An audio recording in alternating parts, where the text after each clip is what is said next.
কারণ অনেক ঝড় ঝাপটা দিয়ে আমাদের এই ব্যবসা শুরু। আমরা ফুটপাতে ছিলাম, ফুটপাত থেকে আজকে আমরা দ্বিবাপির এখন এই মুহূর্তে 3টে, চতুর্থ ব্রাঞ্চ চালু হবে 10ই মে। দ্বিবাপিটা আমরা আপনারা জানবেন হয়তো, জি বাংলায় দিদি নাম্বার ওয়ানে কিছুদিন আগে গেছিল মা বাবা, তো সেখানেও এই প্রশ্নটা করেছিলেন রচনাদি যে দ্বিবাপিটা কি। সেখান থেকে আমাদের জার্নিটা আজকে 2006 থেকে 2024-এ আজকে আমরা সেই ফুটপাত থেকে আজকে আমরা চতুর্থ ব্রাঞ্চ খুলতে চলছি।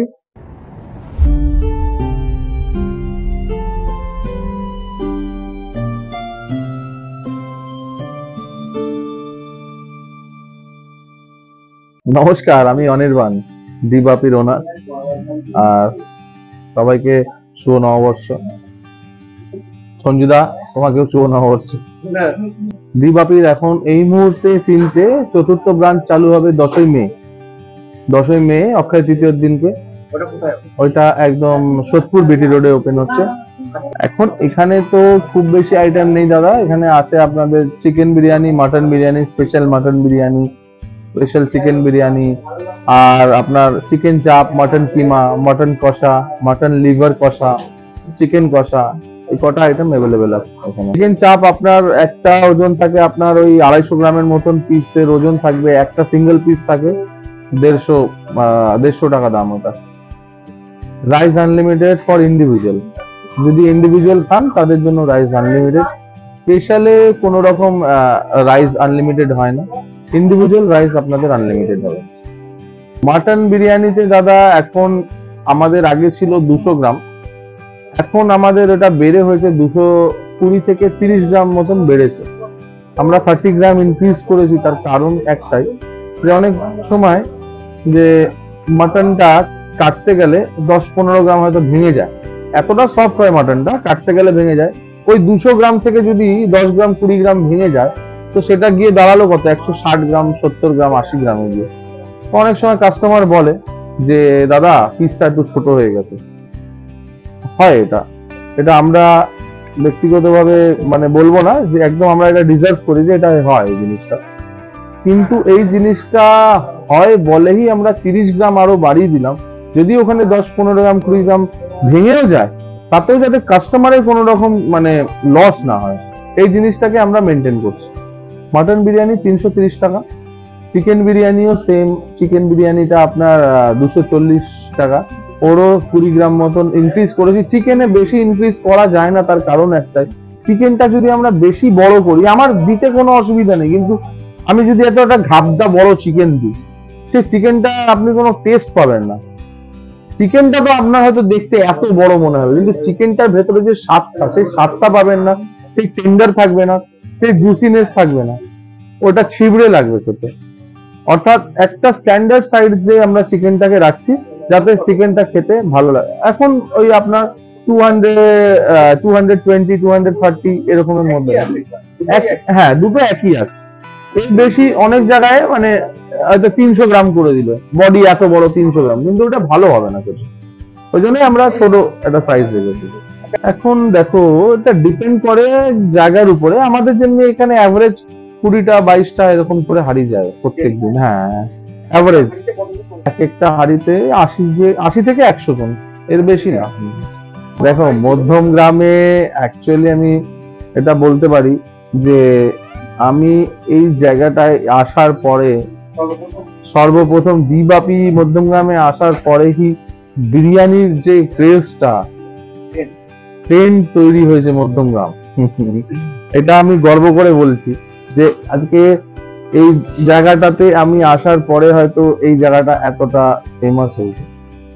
3টে আউটলেট, আপনার ফার্স্টটা তো আপনারা জানেন সবাই, ব্যারাকপুরে সিএমডি নগর অপোজিট, সেকেন্ড হচ্ছে মধ্যমগ্রাম শ্রীপুর রিলায়েন্স ট্রেন্ডসের অপোজিটে, থার্ড ব্রাঞ্চ হচ্ছে আপনার ময়না, যেটা আপনার বারাসাত কল্যাণী পাবলিক স্কুলটার অপোজিটে, আর ফোর্থ যেটা হচ্ছে সেটা দ্বিবাপির মাল্টি কিউশন রেস্টুরেন্ট হচ্ছে, যেখানে ফার্স্ট টাইম দ্বিবাপি ইন্ডিয়ান, চাইনিজ, তন্দুর আপনারা সব রকম খাবার ওখানে পাবেন। অনেকে এসছেন, এসে হয়তো শুধু দ্বিবাপিতে আপনারা বিরিয়ানি পেয়েছেন, অনেক কাস্টমাররা বলে দাদা আজকে স্টার্টার আইটেম চাই, তো এবার আমরা আপনাদের জন্য স্টার্টার আইটেম সব কিছু নিয়ে এসেছি।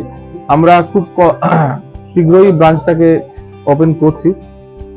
অক্ষয় তৃতীয় দিনকে আমাদের মেনলি ওপেনিং আছে, অক্ষয় তৃতীয় দিনকে, ওদিনকে আমরা ব্রাঞ্চটা ওপেন করছি। আপনাদের প্রত্যেককে আমরা ইনভাইট করছি, আপনারা অবশ্যই আসুন, এসে ওই ব্রাঞ্চে ভিজিট করুন, ওখানকার অ্যাম্বিয়েন্সটা দেখুন কিরকম হয়েছে, ওখানের খাবারটা খেয়ে আপনারা বলবেন কিরকম হয়েছে।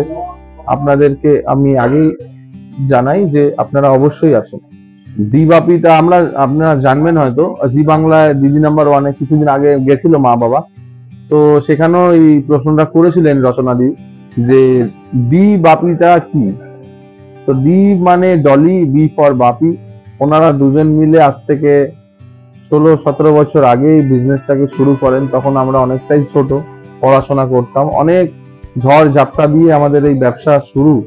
আমরা ফুটপাতে ছিলাম, ফুটপাত থেকে আজকে আমরা আপনাদের মাধ্যমে, আপনাদের সোশ্যাল মিডিয়ার মাধ্যমে, ইভেন আমাদের কাস্টমারের রেসপন্সে, আমরা কাস্টমারকে ভালো খাইছি, কাস্টমারদের ভালোবাসাতে আজকে এই জায়গাতে আসতে পেরেছি।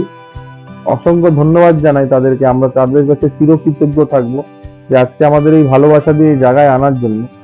হ্যাঁ, তো এই ডি বাপির জার্নিটা শুরু হয়েছে 2006 থেকে। আর এই ডি বাপি বিরিয়ানিটাও শুরু হয়েছে, তারও একটা রহস্য আছে। তো আমাদের মেনলি ব্যবসাটা ছিল মাংসের ব্যবসা। তো এই মাংস আমরা মানে বাবা মাংসের জন্যই বিখ্যাত ছিল, মানে এত মাংস সেল ছিল। তো আমাদের মাংসটা যেত একটা এক্সাইড ফ্যাক্টরিতে, মানে প্রত্যেক সপ্তাহে 2বার করে 1000 কিলো 1200 কিলো মাংস, মানে আমাদের টেন্ডার ছিল, ওখানে দিতাম। তো যাই হোক, ওটাই হতে হতে হঠাৎ করে ওটা একদিনকে বন্ধ হয়ে গেল, মানে ওখানে টেন্ডারটা। তো যাই হোক, আমাদের তখন অনেক প্রবলেমে পড়ে গেলাম। তো তখন কি করবে। তো তখন মা বাবা ডিসিশন করলো যে আমরা একটা ছোট্ট বিরিয়ানির দোকান ফুটপাতে খুলি। যদি আমরা তখন সেই সময় জানতে পারি, মানে ভাবতেও পারি, কল্পনাও করতে পারিনি যে আজকে আমরা সেই জায়গা থেকে এই জায়গায় আসবো। আমরা তখন হয়তো ভেবেছি যে ওই বিরিয়ানি বেচবো, যা হলো বিক্রি তার থেকে আমরা, মানে মা বাবা ভেবেছে আমাদের ছেলেদেরকে পড়াশোনা করিয়ে বড় করিয়ে একটা চাকরি করাবে, যেটা সব মা বাবার ইচ্ছা থাকে। তো আজকে সেই জায়গা থেকে তোমাদের মাধ্যমে জেনে মানুষ ভালো খেয়েছে, তোমরা এই জিনিসটাকে প্রমোট করেছো, সব ব্লগার্স ভাইরা প্রমোট করেছে, তাদের ভালোবাসা আশীর্বাদ দিয়ে, আমার কাস্টমারদের ভালোবাসাতে কাস্টমাররা আজকে আমাদেরকে সাপোর্ট দিয়েছে যে না, ডিবাপির বিরিয়ানি ভালো খেয়েছে।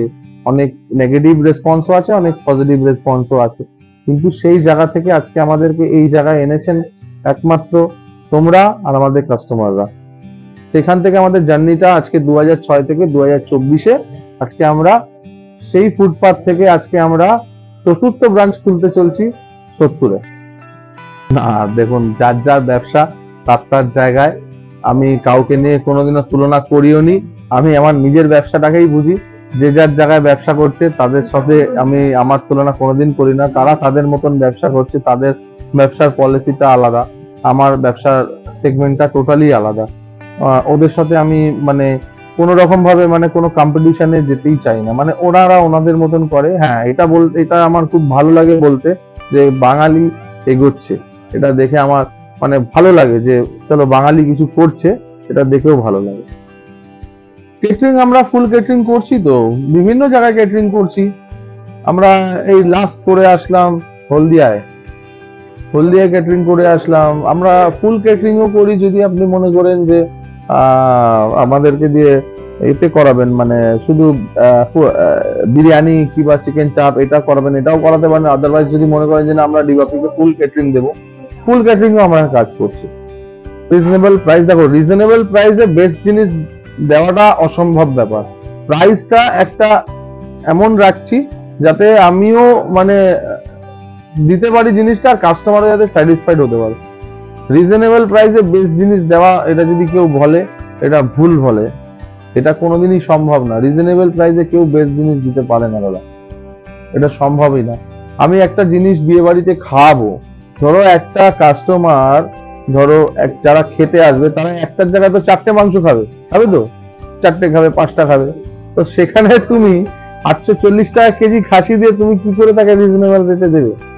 তোমাকে তো তোমার লেবার কস্টিং, তোমার ক্যারিং কস্ট, তোমার নিজের একটা প্রফিট, তোমাকে সবকিছু মিলিয়ে তো একটা রেট করতে হবে। তো এই সব মিলিয়ে একটা আমরা রেট করি। আর রেট দেখো এমন আহামরি কিছু থাকবে না, কিন্তু একটা কাস্টমার যাতে অ্যাফোর্ড করতে পারে আমরা সেরকমই রেট রাখি, যাতে একটা কাস্টমার অ্যাফোর্ড করতে পারে। যেমনি আমাদের থেকে যদি আপনি শুধু মাটন বিরিয়ানি চিকেন চাপ আনলিমিটেড করেন, মাটন বিরিয়ানি চিকেন চাপ অনলি, মাটন বিরিয়ানি চিকেন চাপ করলে আমরা 650 টাকা প্লেট নেব। ডেলিভারি আছে, জোম্যাটো, সুইগি নিজস্ব আছে, যদি বাল্ক অর্ডারে হয় তাহলে হয়। আর যারা ধরো কোনো কাস্টমাররা হয়তো যেমনি সাউথ থেকে যারা অর্ডার করে তাদের ক্ষেত্রে আমি একটু বলে দিই, আপনারা র্যাপিডো থেকে করতে পারেন। হয়তো আপনি লোকেশনটা দিয়ে দিলেন ডিবাপি, ওখানে র্যাপিডো করে দিলেন, র্যাপিডো থেকে আপনাদের অর্ডারটা ওরা নিয়ে আপনার জায়গা মতন পৌঁছে দেবে। এটা একদম সোজা সারটা, অনেকে হয়তো ডিস্টেন্স যেতে পায় না, তাদের জন্য আমি এটা বললাম যে র্যাপিডো থেকে এই সুবিধাটা আপনারা পেয়ে যাবেন ডিবাপিতে। জোম্যাটো সুইগি অলরেডি আছে। জোম্যাটো সুইগি একটা নির্দিষ্ট জোনের মধ্যে আছে, জোন বলতে ওরা নট অ্যাবাভ 11 কিলোমিটার্স এর বেশি রেডিয়াস ওরা দেয় না, মানে সাউথ নর্থ ইস্ট ওয়েস্ট যেখানেই দাও 11 কিলোমিটারের রেডিয়াসটাই পুরো ওরা ফলো করে, ওর বেশি করবে না। প্রথম ডিবাপিতে একদম যদি শর্ট, যদি দমদম থেকে আসে বাই কার আসলে আপনি এয়ারপোর্ট থেকে ডাইরেক্ট চৌমাথা থেকে লেফট টার্ন নেবেন টুয়ার্ডস সোদপুর রোডের দিকে, ওখানে বলবেন শ্রীপুর, ফ্লাইওভারটা পার করে শ্রীপুরে নামবেন। যে কাউকে বলবেন যে ডিবাপি বিরিয়ানি, আপনাকে দেখিয়ে দেবে। সোদপুর দিয়ে আসলে সাজিরহাট পার করে আসতে হবে, এখানে আপনি শ্রীপুর বলবেন, মানে ইজি। ট্রেনে তো এখান দমদম থেকে আসুন, শিয়ালদা থেকে আসুন, আপনি মধ্যমগ্রাম স্টেশনে নামবেন, ওখান দিয়ে অটো কিংবা টোটো ধরে বলবেন যে ডিবাপি বিরিয়ানি যাব, আপনাকে ওখান থেকে 5 মিনিট লাগবে পৌঁছাতে।